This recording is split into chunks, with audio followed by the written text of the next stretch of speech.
The events begin in Colombia inside a company called Belco, which is a recruitment firm that helps people find jobs in South America. One day, everyone is surprised to see armed soldiers patrolling the building instead of the usual security personnel.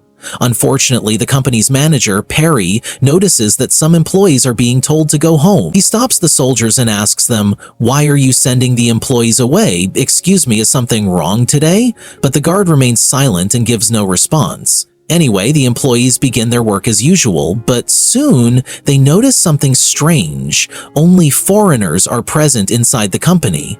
All the Colombian employees have already gone home. This was Danny's first day at work. She was sitting with the CEO, Vince, who was explaining the basics of the job. During the conversation, she realizes that all employees in this company have tracking devices implanted in their brains. She thinks this is to help the company ensure the safety of its workers. Next, we see an employee named Mike who is in love with Linda's friend, and they have agreed to get married by the end of the year. While sitting in his office, Mike notices one of the soldiers entering a warehouse next to the company. PG, possibly another employee, becomes curious to understand what the soldiers are doing. He approaches the security guard, Evan, and asks what exactly is going on. Evan replies, "Like you, I don't understand anything." At that moment, an unknown voice suddenly speaks through the company's internal speaker system and announces, "There are 80 employees in the building. You must follow my instructions or you will die one by one." The first task is announced. 2 of you will be killed within the next half hour. If you don't carry out this order, most of you will die in front of your eyes. The employees immediately become nervous and terrified, believing at first that it must be a joke. They all leave their offices to figure out what is happening. One woman grabs her bag and heads to the door to leave, but suddenly, all the doors are sealed shut with metal panels. The same panels also close off all the windows in the building. As a result, the phone network is cut off and no one inside can contact the outside world. At that point, Vince rushes to the control room to figure out who the mysterious voice is, but he finds the room completely empty. He realizes the voice is being transmitted from outside, and he consults Evan to better understand the situation. Evan says, "I'm just like you guys, I don't understand anything," and panic continues to grow among them. It becomes clear that they are now trapped inside. Perry tries to calm everyone down. He suggests that perhaps these panels were installed by the company for protection and someone might be playing a cruel prank to scare them. But what's in our hands now, he says, is to wait and see what happens. Some employees head up to the rooftop to try and call for help, but they find no one. The building is completely isolated and there are no nearby residents. At that moment, a worker named Loney tries to melt the metal panel, but it remains completely unaffected. He tells his friend, "This board is made of solid metal. I've never seen anything like this before in my life." Mike then turns to Perry and says, "I'm really worried. I feel like this is real. We need to find a way out of here." Perry replies, "There's nothing we can do right now. The panels have surrounded the entire place. All we can do is wait and see what happens." Back on the rooftop, the group spots a soldier and tries to get his attention for help, but the soldier simply sits there drinking tea, acting like nothing is wrong. Bart tells the group this could be a psychological experiment to observe how employees react under pressure. "I want everyone to stay calm and not be afraid." Suddenly, the girl next to him is shot in the head and dies on the spot. After that, several other people die in a similar way. Realizing there's likely a sniper, most of the employees start hiding. But Perry looks at the bodies and says, "Guys, this isn't caused by bullets. Their brains have exploded." At that moment, they realize that the tracking devices implanted in their brains contain explosives. Without thinking, Mike rushes into the bathroom and comes out as if he is planning to remove the tracking device from his brain. At that moment, the unknown person speaks through the speaker and warns Mike, "If you don't stop what you're doing, the device will explode in 10 seconds. He has no choice but to surrender so that he doesn't get killed. The secretary, may God bless her, stitches his wound, and Linda brings ice to place on it. An employee named Disc sees her, becomes annoyed, smells the wound, and walks away. We move to another room where employees discover hidden cameras. It seems they search for all the cameras and remove their clothes. We then see Lonnie and Jack going down to the warehouse below to fix the air conditioners, which had broken down. At that moment, the unknown person speaks again and says, "Whoever touches the hidden cameras, I will blow their brains out, and if anyone tries to remove the tracking device from their brain, I will kill them." He continues, You are now 76 employees. The next mission is that you must kill 30 people among yourselves within 2 hours. If that does not happen, you will be punished, and 60 of you will die. They begin to panic even more, unable to understand what to do. Each person starts to be cautious of the one next to them, fearing they might be attacked. Some enter the kitchen to grab knives for self-defense. Downstairs, Lonnie speaks to Jack and tells him that they should hide so no one threatens them. The surprise is that Jack betrays him and hits him in the head with an iron bar. Lonnie becomes the first person to die among the 30. Meanwhile, Jack notices a girl named Danny hiding, and having witnessed what happened, she pleads, "I swear to God, I won't tell anyone what I saw, just let me go." He grabs her before she can leave and tries to kill her. She pushes him away, and he ends up impaling his brain on nails and dies, even though she didn't intend to kill him. We return to the employees and see Perry trying to use his authority as the manager to find a solution to the disaster. Linda tells them, "I have a solution. We can write a distress message on a large board and hang it on the roof so that people passing by can see it." They agree with her and go with her to implement the idea. B says, "While you execute that plan, I'll gather a few employees to create a backup plan in case your plan fails."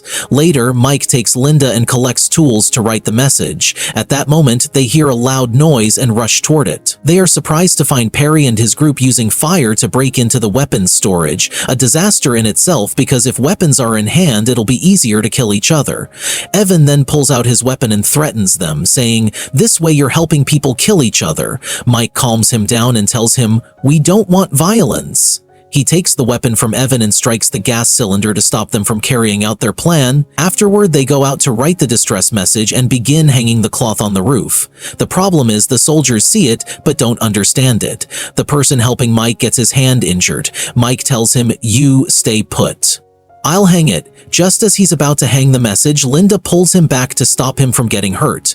At that moment, the unknown person speaks into the microphone and says, "Whoever tries to hang that sign, I will blow their brains out." They go back down, feeling hopeless and mentally exhausted. Mike tells them, "I feel like the government and this company are behind this. From the beginning, this company seems strange. It was built in a secluded location, likely for this very reason." Meanwhile, Perry and his men ambush the group. Disk holds a knife to Evan's throat and demands the keys to the weapons store, threatening to kill him. Evan throws the keys into the basement to stop him. Disk becomes furious and unfortunately kills Evan with the knife. He then tries to kill Linda, but Perry stops him and tells him to come and get the weapons instead. They retrieve the keys, open the weapons store, and arm themselves, keeping all the weapons for their own group to maintain control and instill fear in the others. They begin searching for everyone hiding in the building. At that time, Danny is hiding in the basement, unnoticed by anyone. The armed group gathers all the employees in one place at gunpoint. Perry then declares, "Whatever I say will be carried out, and anyone who disobeys will die in front of everyone." He begins selecting employees aged 60 and above to eliminate, but their number isn't enough. He needs to kill 30 people, so he starts choosing randomly, often picking those he's annoyed with or has conflicts with. He targets anyone who resists or opposes him. He instructs his assistants to play loud music so he can enjoy songs while killing people instead of hearing their screams. He spots the employee who had earlier aimed a gun at the gas cylinder and, annoyed with him, takes away his microphone. Then he begins killing the people he selected, one after another. At that moment, Danny hears the screaming and heads toward the sound to see what's going on. She witnesses the massacre with her own eyes. An idea strikes her, and she goes down to the basement to shut off the electric knife. Mike is next in line to be killed and has given up hope, thinking there's nothing he can do. Suddenly, the electricity cuts off, causing chaos. Everyone runs away and hides. They all retreat to the basement, and Danny sees her friend Robert hiding in the elevator. She joins him there, thinking it's the safest place, one where no one will likely find them. The unknown person then speaks again, saying, 29 people have died. If you do not kill one more within the next 2 minutes, 30 of you will die as punishment." At that moment, Perry and his group start searching everywhere for someone to kill. One of them enters a room with a weapon, while Beebe searches for anyone hiding. Beeb sees a man behind a desk and moves toward him, not realizing it's a trap Linda has set to eliminate anyone entering that room. Suddenly, she attacks him with an iron rod and takes the weapon he had with him, but he keeps begging and trying to trick her into not killing him. She actually finds it difficult and doesn't kill him. At that moment, the unknown person speaks and tells them that time is up and 29 people are dead, so he will kill her as punishment for not completing the mission. Most people's brains begin to explode and this person starts killing them randomly. After 30 people are killed, the unknown person speaks again and tells them they have only 1 hour left, and during that time, they must kill each other. The only one who will survive is the person who manages to get out of there alive. At that moment, Perry enters the elevator to go up and sees Danny and Peter hiding on top of the elevator. He shoots at them with his weapon, so Danny quickly tries to jump beside her, but unfortunately the elevator kills him. At that moment, Linda goes down with the weapon to the first floor and finds Bartow and his friend removing the explosives from the brains of the corpses that Perry had killed. They intended to use the explosives to blow up the metal panel and escape. But before they could do that, Linda speaks into the internal microphone and asks Mike to come to the first floor and join them. After that, they hear a sound nearby and move toward it. They discover Dis killing employees. He was enjoying what he was doing, but God punished him and he managed to kill the 2 people with her. However, she throws tables at him and drops a piece of iron on him until she finishes him off. After that, Mike arrives at her location and she gives him the explosives they had collected, which he puts in his pocket for later use. Meanwhile, Perry comes out of the elevator, but doesn't find anyone in the area he reached. Perry goes back again. At that time, Dennis, who is unarmed, is looking for a Molotov cocktail to use for killing. He sees Mike and Linda and throws a Molotov cocktail at them. They run upstairs to the upper floor and are shocked to see Perry waiting in front of them with a weapon. He shoots at them. They run downstairs to escape the fire and use a safe cannon. Perry also goes down to see who threw the Molotov cocktail and realizes it was his own friend. But at this point, there's no such thing as friendship. He kills him without hesitation. The problem is that Mike discovers Linda has been shot while running away from Perry. He tells her to hold on and promises her that they'll make it out alive. Sadly, she confesses that she loved him, and then she dies in front of his eyes. He breaks down in tears because Linda was the most precious person in his life. After a while, Perry enters the room to search for them. Mike launches himself at Perry without hesitation. They are the only 2 people left alive. Mike starts beating him violently after what happened to Linda. He grabs a stapler and smashes it into Perry's head, breaking it into pieces. He cries devastated even though he technically won. Suddenly, all the doors and windows begin to open and 2 soldiers enter and take him away. He has no idea where they are taking him. They tell him it's the warehouse next to the company. There he meets the person responsible for everything that happened, the same one who had been speaking to him over the microphone. The man tells Mike that they belong to an international organization that includes some of the greatest minds in the world. Their goal was to conduct an experiment on human behavior to observe how people react in extreme danger. Unfortunately for Mike, he sees a board with the names of all the employees and a button beside each name. Those buttons were used to detonate the explosives implanted in their brains. But then Mike gets a brilliant idea. He pushes the man and says, "Shame on you, brother. Why did you do this?" The man replies, "I'll tell you what. I'll ask you a few questions and you'll talk." He starts walking and asks Mike about how he feels after everything that happened. "Do you feel fear or joy to be alive or something else?" Mike answers, "I'm very happy. Do you know why? Because I put explosives in your pocket and in the pockets of your soldiers." It turns out that when Mike pushed him, he secretly slipped explosives into their pockets without them noticing.